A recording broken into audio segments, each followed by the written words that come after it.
In the broadest sense, you might say it does for engineering and manufacturing what the Xerox machine or the word processor, or both of those do for the office environment.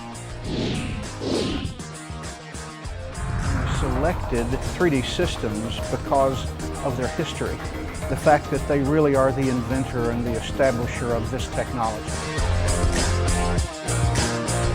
I mean, things that we do now within a day to 2 days would take months to build by hand.